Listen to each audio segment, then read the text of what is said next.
It's a huge adrenaline rush. This is really an extreme sport now. It's exhilarating, but, I'd be lying if there aren't times when you're really, you're sort of gripped on quite tight. The first thing you notice when you do go foiling is that everything goes quiet, and it's a little bit eerie.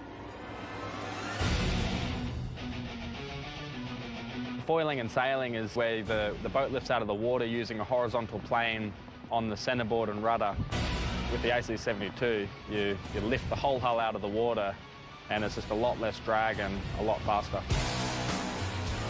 The fact that these 7.5-ton, 72-foot boats jump out of the water and do 50 miles an hour, I mean, it still blows my mind. The mechanics to operate the foils to keep the boat stable has changed enormously from non-foiling to foiling. Effectively, it's become an airplane. When you first take off to foil, the first thing you feel is the acceleration as the boat comes out of the water in terms of you move forwards faster. The transition between being in the water and out the water isn't the biggest change. The change is how much the boat accelerates. You're controlling the foiling from the steering wheel, so that's basically the power source. If the rate's not right, then the boat's not foiling, or it's foiling at the wrong height, and that makes a huge difference to how quickly the boat's going. The feeling is that the boat gets lighter and everything gets less noisy, just because, the splash of the water into the hull is not there anymore.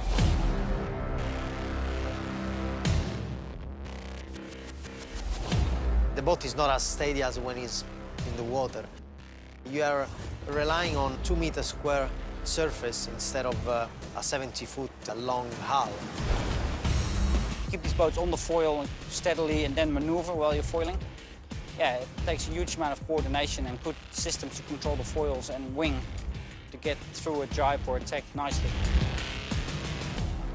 As soon as it pops up, the boat wants to skid sideways a bit. It gets a little bit off balance, and once you get your rhythm after 15 seconds or so, then it goes like another 5 or 10 knots faster.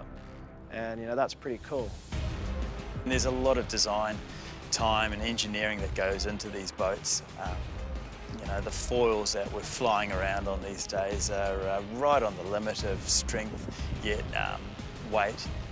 These things are just sitting up on an incredibly small section of carbon fibre. The level of development and horsepower that we can generate in an America's Cup campaign means we've probably advanced in the space of 2 years with the AC72 as much as we've had over the previous 20 years. This Cup cycle, I mean, it's bigger, it's bolder, it's faster.